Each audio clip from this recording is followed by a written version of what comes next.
ovejas de su prado. Entrad por sus puertas con acción de gracias y a sus atrios con alabanza. Dadle gracias, bendecid su nombre, porque el Señor es bueno, para siempre es su misericordia y su fidelidad por todas las generaciones. Hemos venido a este lugar, Señor, convocados todos para adorarte, Señor, para alabar tu santo nombre. Y venimos, Padre, con acción de gracias, Señor. Gracias por la vida, Señor. Gracias por este día que nos regalas, Señor. Un día que, como dice tu palabra, estrenamos una nueva misericordia, Señor. Gracias, Padre. Gracias por la familia. Gracias por mis hermanos. Gracias por este lugar tan hermoso que nos has dado, Señor, para poder reunirnos, Padre. Gracias, Señor. Gracias, Señor.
Límpianos esta mañana, Señor. Toda impureza, límpianos, lávanos, Señor, en el nombre de Jesús. Santo, santo, santo, Señor. Dios santo, Rey maravilloso. Santo, santo, santo, Señor. Multitud de ángeles y redimidos te adoran hoy. Santo, santo, santo eres tú. Levanta tus manos. Y con tus manos levantadas al cielo, dile al Señor. Se oye el son del cielo, se mueven muchas aguas. Desde el trono viene adoración. Se oye un grito de alabanza desde las naciones y su gloria da a conocer, cantando santo, santo, santo es el Señor, santo, santo es el Señor. Multitud de ángeles y redimidos te adoran hoy. Santo, santo, santo eres tú. Santo, santo, santo es el Señor. Confiesa en tu boca. Santo, santo, santo es la multitud de ángeles y redimidos te adoran hoy. Santo, santo, santo eres tú. Santo, santo, santo es el Señor. Santo, santo, santo es el Señor. Multitud de ángeles y redimidos te adoran hoy. Santo, santo, santo eres tú. Solamente la iglesia de Dios. Santo, santo, santo. Reconocemos que tú eres nuestro Dios. Santo, Tú eres ese príncipe de paz que vino a esta tierra para unirnos al Padre, para llevarnos al Padre. multitud de ángeles y redimidos te Gracias por tu adoran. obra redentora, Señor. Santo, En aquella santo, cruz, que has santo triunfado, Señor. Has eres tú. triunfado, Señor. Santo, santo, santo es el Señor.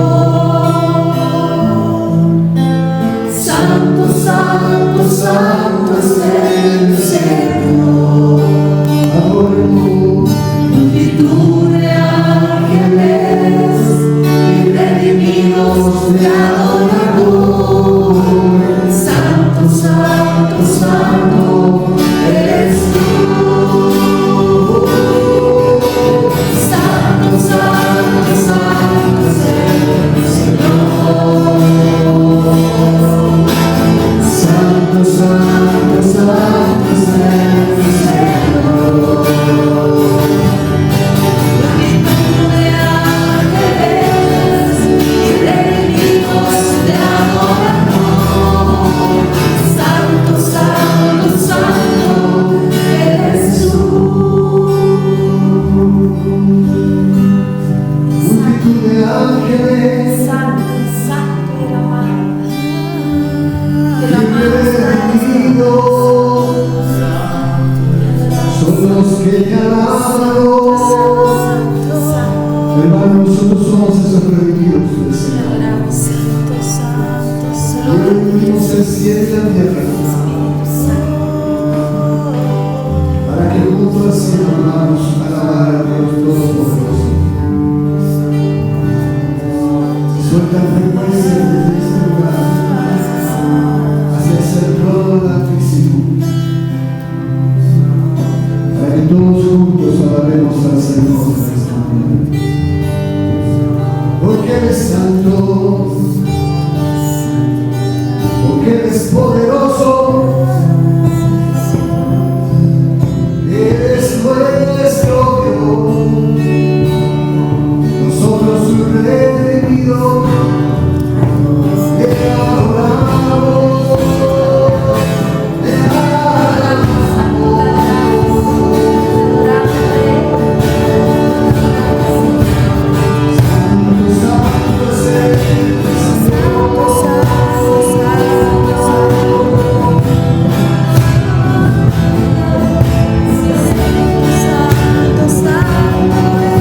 como pueden ver en el título, hoy prefería compartir algo tal vez más sencillo, algo que muchas veces damos por sentado en nuestra vida cristiana.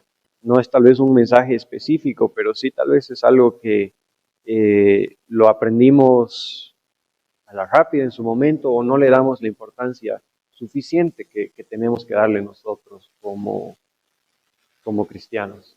Porque como decía la canción esta mañana, es hermosa esa canción, quiero conocer a Jesús, pero ¿cómo conocemos a Jesús? Alguno tal vez, algo que se le venga a la mente, ¿cómo es que conocemos a Jesús? Nosotros conocemos a Jesús mediante su palabra, mediante lo que está escrito, por supuesto con la iluminación del Espíritu, pero es muy importante que nosotros sepamos de Jesús mediante el medio que Él ha decidido revelarse, y Él ha decidido revelarse mediante su palabra. Él ha escrito, Él ha inspirado esta palabra. Entonces, Dios decidió revelarse por su palabra y por eso es tan importante que nosotros seamos muy conscientes y que podamos enamorarnos de su palabra, enamorarnos del estudio de su palabra. Ya vamos a ver las características en un momento y vamos a ver distintos pasos mediante los que nosotros podemos estudiar a la palabra. Y los pasos son los siguientes: es orar, observar, analizar, corroborar, interpretar y también aplicar. No es necesario que lo anoten. Ahorita vamos a ver los puntos uno por uno. Y bueno, hablando de orar, ¿qué les parece si podemos empezar con una oración? Padre, yo te pido en el día de hoy, en esta mañana, que tú puedas hablar a nuestros corazones, Señor, que esta palabra caiga sobre buena tierra. Dios, yo te pido que nos ilumines, que toques el corazón de cada uno de nuestros hermanos, Padre, que esta palabra sea para tu gloria, Señor, de edificación para tu cuerpo, Padre. No pongas en mí sabiduría humana, Señor, pensamientos propios, Padre, sino que tú, mediante tu palabra, inspires lo que quieres que tu pueblo reciba, lo que quieres que tu pueblo escuche. Padre, yo te pido que cada uno de mis hermanos tenga un oído pronto para oír, Señor, que tú abras sus entendimientos, que tu Santo Espíritu obre en cada uno de ellos, Dios bendito. Gracias te damos por esta mañana, amado Dios, en tu nombre poderoso. Amén. Y no es un secreto, Dios mismo nos dice que Él quiere que lo conozcamos, como está en 2 de Timoteo 2:15, si podemos irnos ahí en este momento, Tutsi. 2 de Timoteo 2:15, si alguien tiene su Biblia puede abrir, o si no también en sus celulares. Y dice: procura con diligencia presentarte a Dios aprobado, como obrero que no tiene que avergonzarse, que usa bien la palabra de verdad. Es decir, que usa bien la Biblia. Como les decía, no es un secreto que Jesús nos dice, y Jesús dice: esta es la vida eterna, que ustedes me conozcan a mí. Entonces, como decía la canción, que nosotros conozcamos a Jesús.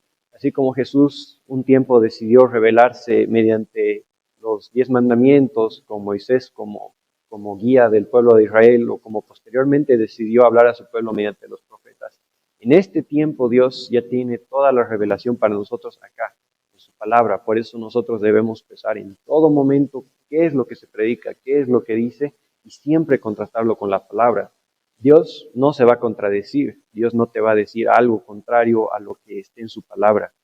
Nosotros al momento de orar es importante que siempre le pidamos al Espíritu Santo dirección, que Él nos dé esa iluminación para que nosotros podamos interpretar correctamente la revelación que está en su palabra. Por eso la oración, que es el primer punto, es tan importante. Lo que tenemos que entender acá es que no tenemos un libro normal. Yo recordaba que cuando era niño me encantaban los Legos. ¿Conocen los Legos? Son figuras para armar. Tú puedes armar un auto, un helicóptero, bueno, en realidad cualquier cosa. Entonces, ¿qué tienen los Legos? Los Legos tienen un manual de instrucción. Entonces, tú no quieres saltarte este manual de instrucción, porque si te saltas una página o tú mismo quieres construir, probablemente te salga mal. Entonces, esta es una buena referencia que podemos hacer a la Biblia. Si tú simplemente quieres agarrar un pasaje o quieres leer una parte o te saltas algo y quieres acomodarlo a tu conveniencia, probablemente no vaya a salir bien lo que tú quieras hacer o tu propósito. Porque tal vez cuántos se pueden identificar con esta acción que yo voy a hacer ahora. Estamos en un momento de angustia, en un momento de necesidad. Abrimos, a ver Dios, ¿cómo quieres hablarme? Lees un versículo, amén, gracias Señor. Eso está bien, porque tal vez Dios te habla en ese momento, pero yo te diría que simplemente vas a obtener el 50% de lo que realmente Dios quiere decirte. Porque muchas veces, cuanto en nuestra desesperanza o en nuestro momento de necesidad, agarramos y simplemente nos refugiamos en un versículo. No estoy diciendo que está mal, pero te puedes estar perdiendo tanto por simplemente agarrar un versículo. Es la famosa frase de un texto sacado de contexto, es un pretexto para acomodar a cualquier cosa. Entonces, siguiendo el orden en el que estamos, la Biblia es la palabra de Dios, pero ha sido escrita por hombres. Y el argumento que hacen muchos es, pero los hombres son imperfectos, correcto.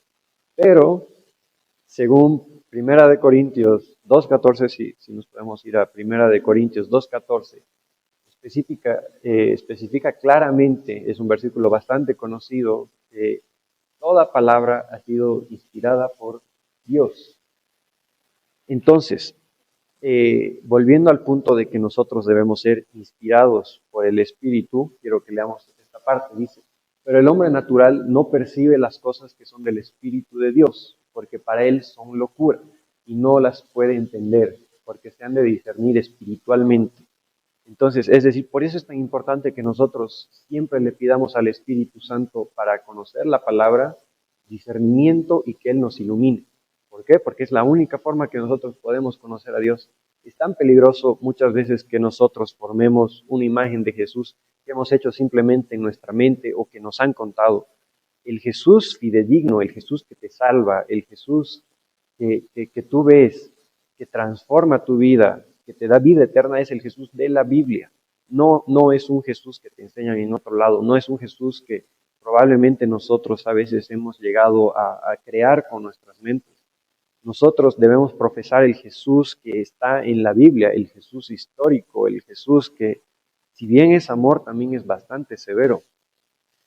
Entonces, para eso es muy importante poder ponerle contexto a la Biblia. Entonces, esto igual es algo que vamos a ver en un momento. ¿Qué dice Salomón en Proverbios 1:1?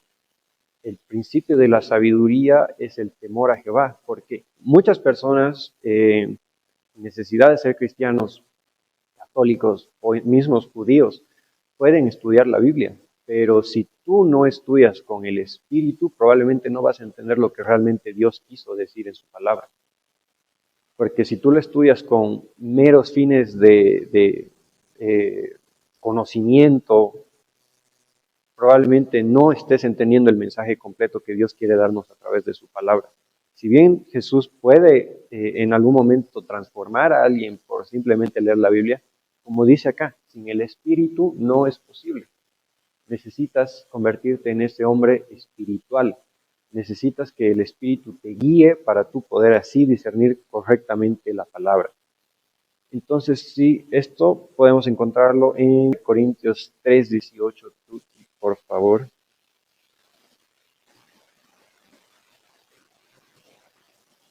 Corintios 3:18. Nadie se engaña a sí mismo. Si alguno entre vosotros se cree sabio en este siglo, hágase ignorante para que llegue a ser sabio. Es decir, tú puedes obtener el conocimiento, puedes saberte la Biblia, pero también dice que la palabra puede llegar a matar, pero el que vivifica es el Espíritu.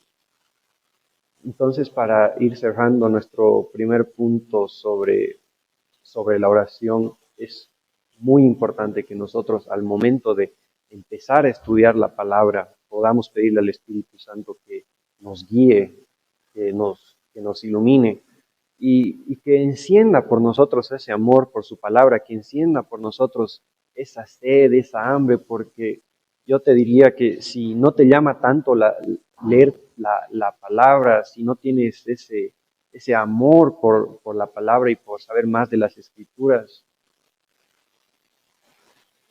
es como que el Espíritu Santo no estaría haciendo la obra en ti. Nosotros como cristianos necesitamos tener esa hambre por la palabra. Necesitamos anhelar ese conocimiento del Señor. Porque así, esa es la voluntad de Dios. Él quiere que lo conozcamos y que lo conozcamos profundamente. Y es un paso tan importante. Por eso les digo, es algo que tal vez tomamos a la ligera, pero es tan importante. Y volviendo a la analogía del libro, es como un manual de instrucciones. Y nosotros sabemos que la revelación en la Biblia es progresiva. En los 66 libros que tenemos, la revelación que se tiene es progresiva. ¿Por qué? Les doy un ejemplo. Puede que haya una diferencia muy grande entre el Nuevo Testamento, decir que nosotros somos salvos mediante la fe, al Antiguo Testamento, que uno podría pensar que los israelitas eran salvos tal vez por la ley, tal vez por el rito, ¿verdad? Entonces, por eso es tan importante que nosotros podamos aplicar el contexto preciso a la palabra. Les doy, continuando con el ejemplo, ¿por qué? Sí es correcto, ¿verdad? Decir, es muy drástico el cambio. O sea, si Dios no puede contradecirse, ¿por qué es tan drástico este cambio de, en el Nuevo Testamento, ser salvos mediante, o por gracia mediante la fe, cuando en el Antiguo Testamento tú necesitabas seguir la ley, debías transferir tu pecado a un animal? Entonces es como que una brecha muy grande a primera vista. Pero si tú estudias bien las escrituras y si tú ves el contexto y, por ejemplo, en Génesis 3 está la primera promesa que Dios le hace al hombre. Esto ocurre después de que Adán pecó, o Adán y Eva pecaron. Lo que ellos merecían, que era muerte. Entonces, Dios empieza a juzgarlos, y también en Génesis 3:15, cuando Dios está juzgando a la serpiente, Dios le dice, de la simiente de la mujer tendrá una descendencia que herirá tu cabeza, es decir, que matará a la serpiente. Entonces, ¿qué es lo que pasa acá? Adán y Eva reciben esa palabra de Dios, por lo tanto, ellos pasaron de creer a lo que dijo la serpiente, de comerás el árbol y serás como Dios y tendrás conocimiento, ¿verdad? Ellos pasan de creerle a la serpiente a creer a la palabra de Dios. ¿Y qué es lo que tiene ahora Adán y Eva? Ellos creen en el Mesías venidero. Es decir, estamos viendo una misma figura de fe. Así como nosotros por fe somos salvos ahora, estamos viendo esa figura en Eva. Y igual en Abraham. Abraham cree en la promesa de Dios, cree en la promesa de la descendencia numerosa, cree en la promesa de que su descendencia serán como las estrellas en el cielo, como los granos de la arena. Entonces, ¿qué vemos acá? Que más allá de la ley, más allá de la transferencia del pecado, la figura sigue siendo la fe y creer en el Mesías. Entonces, por eso decimos, bueno, ese es el famoso protoevangelio, que podemos verlo desde Génesis. Entonces, la figura es esa, más que la ley que se da después o la transferencia del pecado, es creer en el Mesías. Y por eso decimos que la revelación de la Biblia es progresiva. Si tú le preguntabas, por ejemplo, a Moisés, ¿algún gentil puede ser salvo? Moisés te iba a decir, no, estás loco. ¿No ves? Solamente un judío practicante, bueno, de ese tiempo, podía ser salvo.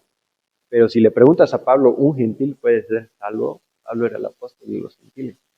El llamado no es una contradicción, simplemente vemos que la revelación es progresiva. Entonces, por eso no podemos saltarnos ningún punto de la Biblia. Por ejemplo, si nos vamos a Juan 1:1, me estoy adelantando. Si tú quieres leer la primera epístola de Juan, por ejemplo, tienes que haber leído el Evangelio de Juan, porque Juan presupone en la primera epístola que tú ya leíste el Evangelio de Juan.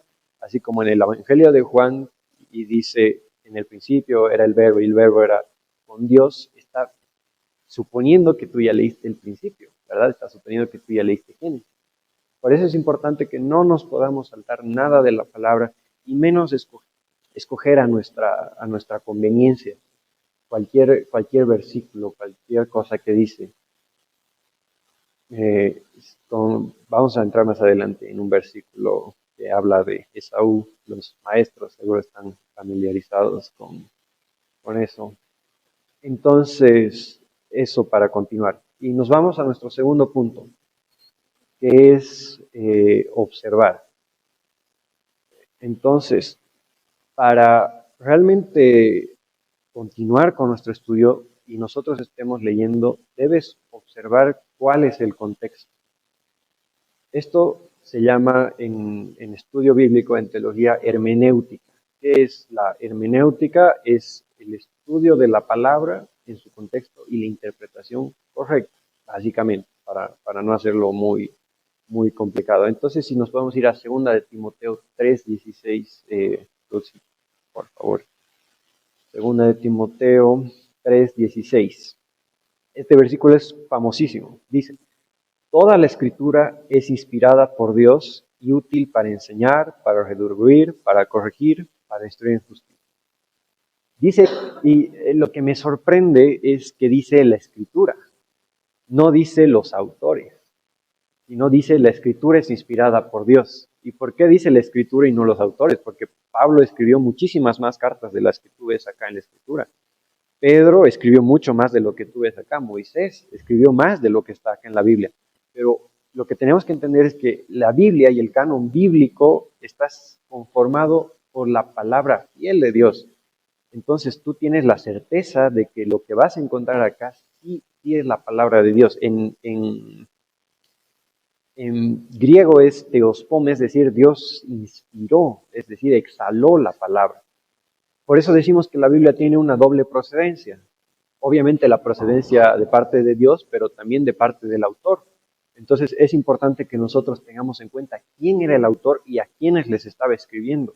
Entonces es muy bueno que nosotros, como un ejercicio, al momento de estar leyendo, al momento de estar estudiando, podamos ponernos en el lugar de a las personas a las que se les estaba transmitiendo el mensaje.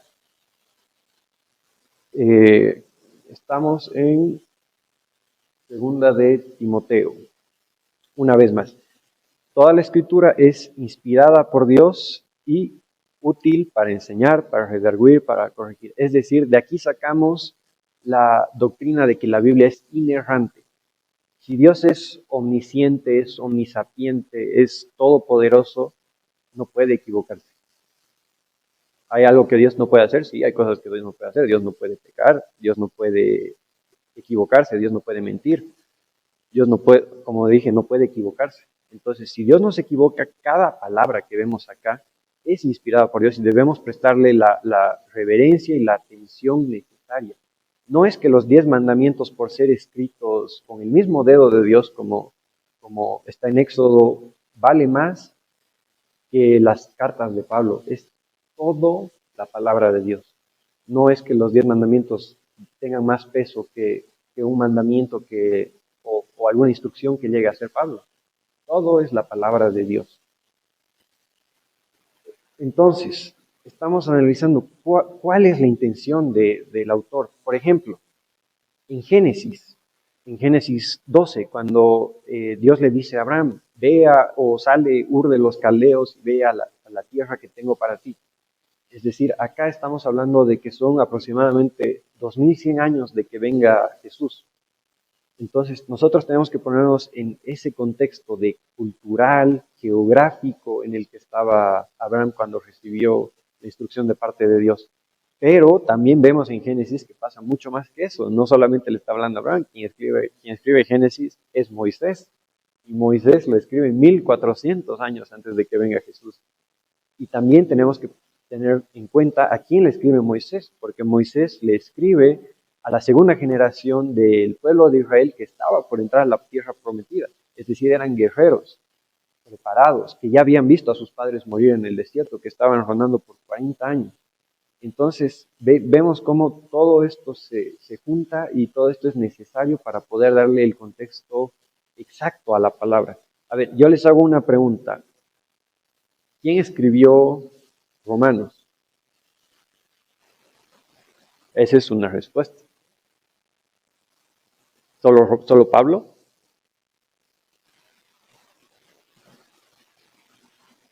Solo Pablo escribió Romanos. En realidad hay tres respuestas. Una es buena, la otra es mejor y la última es la perfecta. ¿Por qué? Porque como podemos ver en Romanos 16, quien escribe realmente Romanos es Tercio, pero Tercio es un escriba. Era normal que muchas veces Pablo ande con un escriba y él le dicte las palabras. Entonces, y aparte los escribas, como eran doctos en literatura, también ayudaban con recursos literarios para que los apóstoles puedan escribir sus cartas.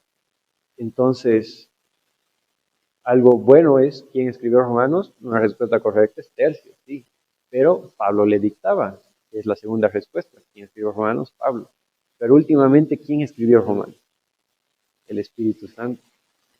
Y no es que el Espíritu Santo le dictaba, Pablo, apóstol, sí, soy apóstol de Dios a los gentiles. No, es el Espíritu Santo ponía en él esas palabras exactas para que él pueda escribir y transmitirle a su iglesia, a nosotros, hoy, lo que él quiere. Ese es el último paso, en realidad, que es aplicar. Nosotros muchas veces nos saltamos ese último paso, que es simplemente aplicar. Lees y quieres aplicarlo directamente en tu vida. Pero yo creo que si tú no tienes ese conocimiento correcto, puede dar lugar a malas interpretaciones de la Biblia, de la palabra, y eso a qué lleva a malos frutos. ¿Por qué? Porque uno puede fingir muchas cosas, uno puede simular espiritualidad, uno puede simular ser cristiano con los otros, puede simular en tu casa, con tus hermanos, pero a quien no engañas realmente es a Dios. Y lo que no engaña es tu fruto. Eso no se puede fingir. Si tú realmente llevas fruto, es el sello de alguien que es cristiano, auténtico y de que tú conoces, sabes la palabra y quieres aprender más de Dios. Porque puedes fingir responsabilidad, venir a la iglesia, pero lo que no se finge es el fruto. Entonces, analicemos al momento de leer cuál es la intención del autor. ¿Qué es lo que quiere transmitir? Como les decía un momento, pongámonos en el lugar de la persona a la que le estaba escribiendo. Es decir, por ejemplo, ¿cuál era el público original? ¿Cuál era el público de Pablo al escribir a los romanos?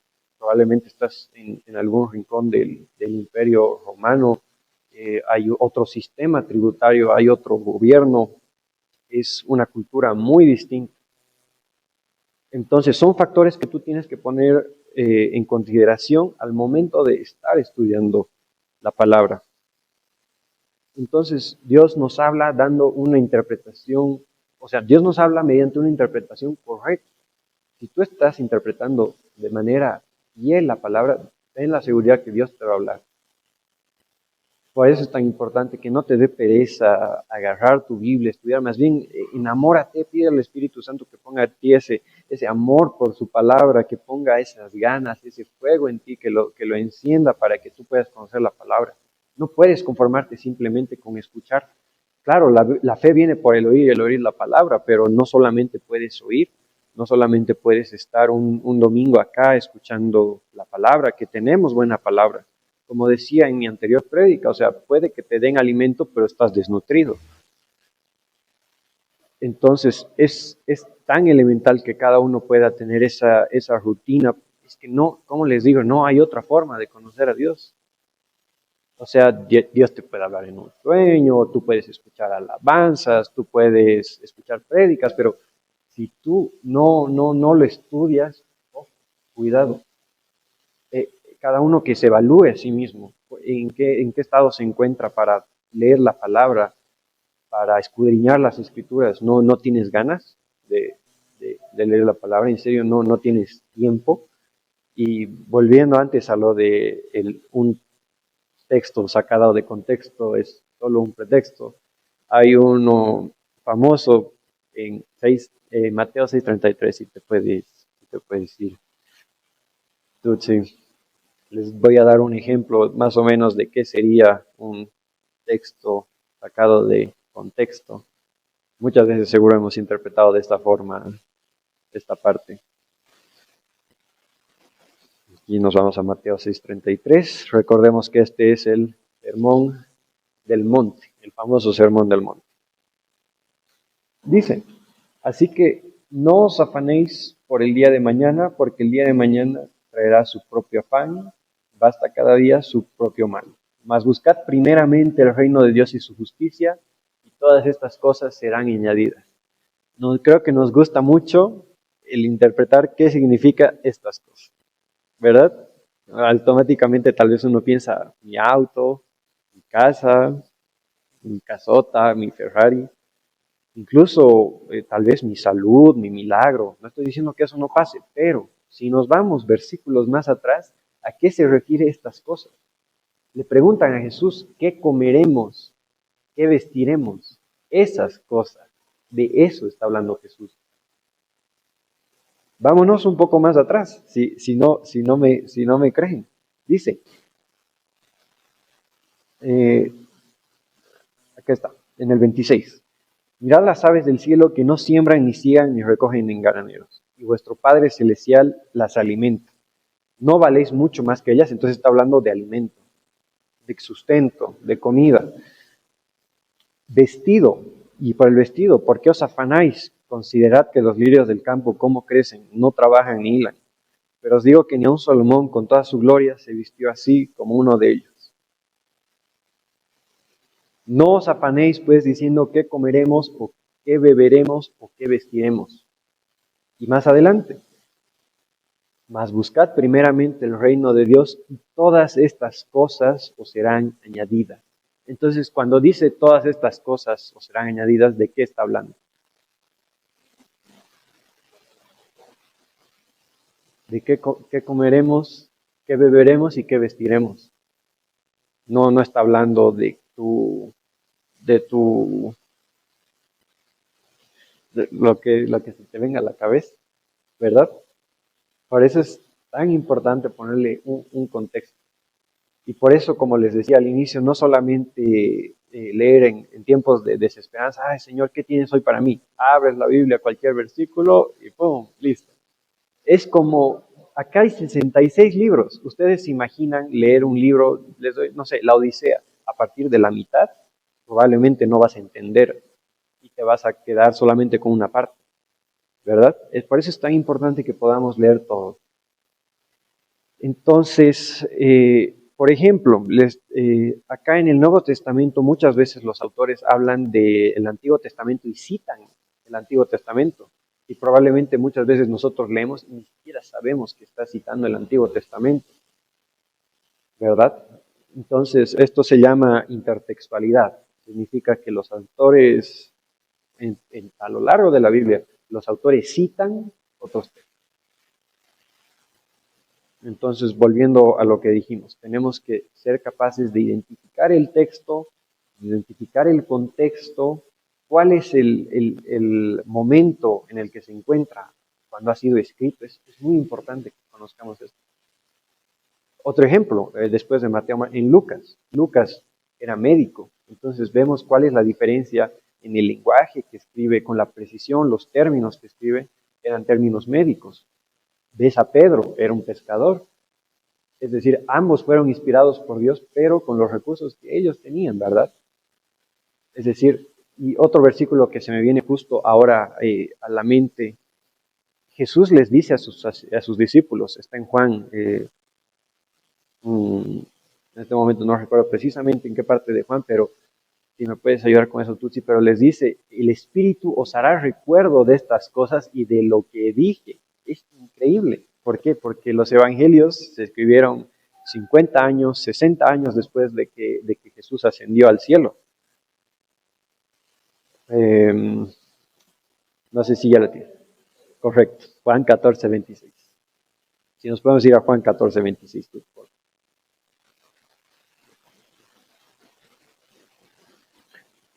Juan 14, 26 dice, mas el Consolador, el Espíritu Santo, a quien el Padre enviará en mi nombre, Él os enseñará todas las cosas y os recordará todo lo que os he dicho. Ahí tienen otro versículo más para respaldar la doctrina de que la Escritura sí es inspirada por Dios, de que la palabra sí es realmente la palabra de Dios. Hay otro argumento que algunos hacen, es que Dios no solo es la palabra, Dios también te puede decir otras cosas. Es una línea muy delgada. Uno, porque hemos dicho que Dios no puede contradecir su palabra. Y número dos, si tú tienes un padre y el padre te dice algo y lo deja por escrito, sigue siendo la palabra digamos que tu papá te da, o tu papá o quien sea, te da una instrucción, pero también te la deja por escrito. El hecho de que te la deje por escrito le resta importancia a las palabras que él dijo, en lo absoluto sigue siendo la palabra del Padre, sigue siendo la palabra de Dios. Entonces, si muchos dicen, no, pero la Biblia llena de hombres tantos, de esto, del otro, y que eran hombres imperfectos, sí, totalmente, inspirados por la palabra. El Espíritu Santo los usó, inspiró la palabra. Por eso tenemos que tener esa certeza de que lo que estamos leyendo acá no es cualquier cosa. Sí se puede, debes leerlo como un libro y debes ponerle bastante empeño, debes usar mucho la memoria, inteligencia, como cualquier otro libro, pero tienes que tener en cuenta que son las palabras de Dios, textuales. Ninguna coma, ningún verbo en pasado presente está ahí al azar. Está porque Dios quiso que sea así. Amén. Amén. Correcto. Entonces, si nos podemos ir ahora a Colosenses 3:11.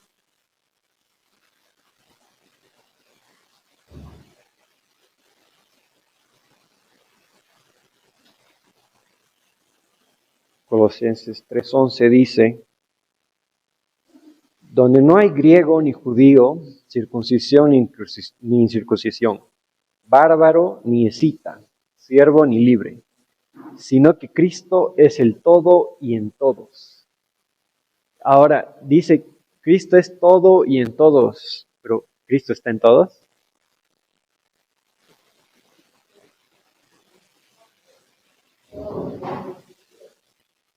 Otro ejemplo, ¿verdad? Cristo no está en todos, pero si aquí dice que Cristo está en todo y en todos, no, pero si te vas un poquito más atrás vas a entender que de quien está hablando es de los creyentes y de los que le han recibido. Entonces, ahí sí podemos decir que Cristo sí está en todos, pero en todos los que le creen y profesan su nombre, no en todas las personas, ¿verdad? ¿Se entiende el punto? Y si ahora nos podemos ir a Efesios 3 al 5. Efesios 3 al 5.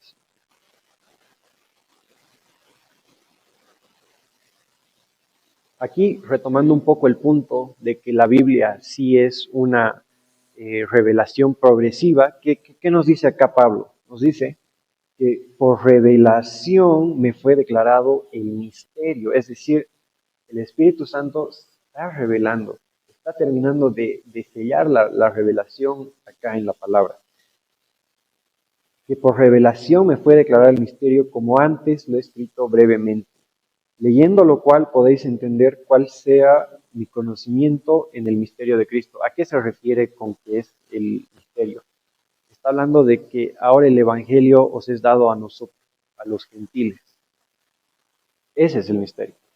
Por eso les digo hace un momento, o sea, pregúntale a Moisés si él te decía que un gentil podía ser salvo o seguir a Dios.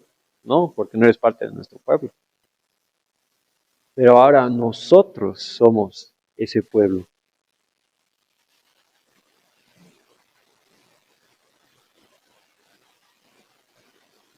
Ahora, bueno, en Génesis 3:15, eso ya lo vimos, era la promesa de Dios. Entonces, continuando con los puntos. Habíamos dicho orar, habíamos dicho observar, ¿qué más? Analizar, corroborar interpretar, ahora vamos a entrar a interpretar y aplicar. Entonces, ¿por qué es tan importante que nosotros sepamos interpretar? Cuando estamos leyendo siempre para una lectura correcta y completa, debemos ubicarnos en qué parte de la revelación nos encontramos y en qué parte de la historia nos encontramos, en qué parte del canon. Tal vez estás en el Antiguo Testamento, tal vez estás cuando Dios gobierna a Israel mediante jueces, tal vez estás cuando el Mesías viene acá, Jesús, o Apocalipsis, que es la revelación final. Entonces, uno debe siempre tener en cuenta qué es lo que el autor, que si bien el Espíritu Santo escribió, pero tener en cuenta qué es lo que el autor quería decir y el público hacia quienes quería dar la información. Entonces, como les decía un momento, siempre ponernos en el lugar de quién era el público al que estaba dirigido. Amén. Bueno, y finalmente, una parte que no podemos dejar de lado es aplicar. Porque una interpretación correcta conlleva a una aplicación correcta. Sería raro que tú estés, o muchas veces se ve, que uno puede leer la Biblia, pero no ves muchos cambios. Si es la palabra de Dios y si tú la estás leyendo, ¿por qué no tendrías que ser transformado a la imagen de Dios? Entonces, por eso es que el Espíritu te moldea a la imagen de Cristo. Si tú leyendo ves que Cristo es misericordioso, el Espíritu mismo pone esa misericordia en ti, te moldea y te hace misericordioso. Si Él ve que ese amor de Dios, el Espíritu mismo moldea ese amor de Dios en ti.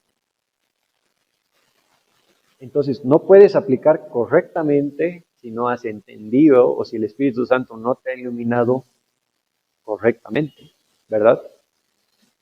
Entonces, es todo un proceso, pero tenemos que aplicar a la palabra.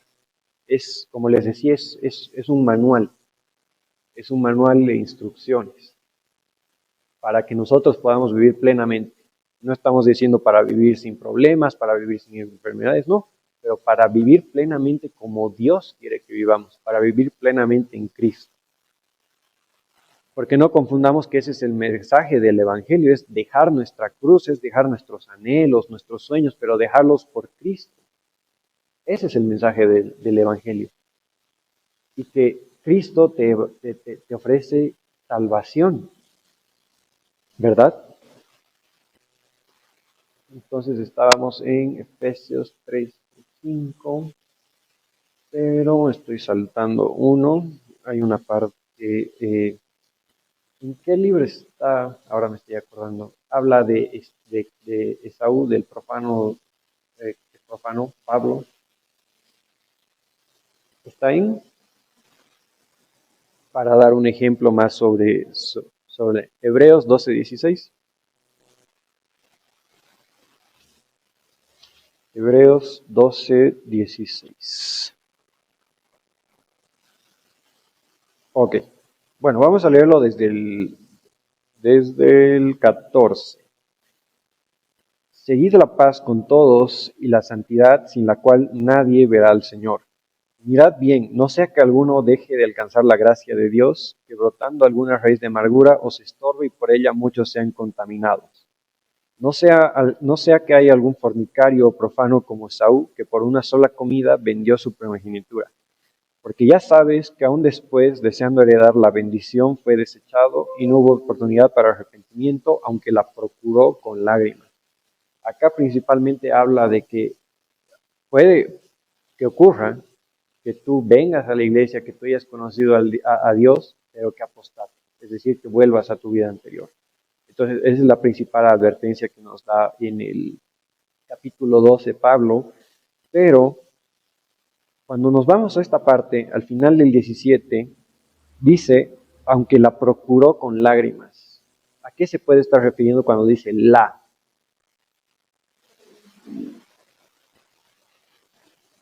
No. Bueno, en realidad, en el texto, cuando se refiere a la bendición, bueno, en ese caso sí, pero específicamente habla de la bendición. Entonces, algo que me llama bastante la atención acá es que si nos damos cuenta, Pablo nos dice que Esaú deseó la bendición, pero Esaú no se arrepintió. Por eso lo llama profano. Se me viene a la mente igual el ejemplo de Judas. ¿Por qué? Porque Judas pudo haber aparentado arrepentimiento, pero en realidad Judas, ¿qué fue? Que devolvió las monedas, fue y se colgó, pero ¿qué le faltó a Judas? Era arrepentirse, porque su corazón estaba tan duro, porque él hubiera podido decir, Jesús estaba ahí, al lado de él, no lo podía ver tal vez, pero perdón, Señor, perdón, me arrepiento. Y a otra cosa que Pablo quiere llegar acá, es que Dios no rechaza a nadie con un corazón contrito, y si tú te arrepientes realmente, el Señor te abraza y te recibe nuevamente. Entonces, eso es a lo que yo quiero llegar ahora. No te voy a invitar a que pases, pero sí en el lugar donde estás, que puedas primero arrepentirte y decirle, perdóname, Dios. Tal vez yo pienso mucho en mis cosas, pienso mucho en mis planes, en, como dice la Biblia, qué voy a comer, qué voy a beber, con qué me voy a vestir, cuando te olvidas muchas veces de que lo más importante es Él, es el Evangelio. Entonces, ahí empieza a decirle, Señor, perdóname, me arrepiento, recíbeme una vez más, quiero reconciliarme contigo, quiero estar en buenos términos, que tú le digas, Señor, este es mi pecado, esta es mi situación, porque el arrepentimiento es hoy. Dice que mañana puede que sea muy tarde.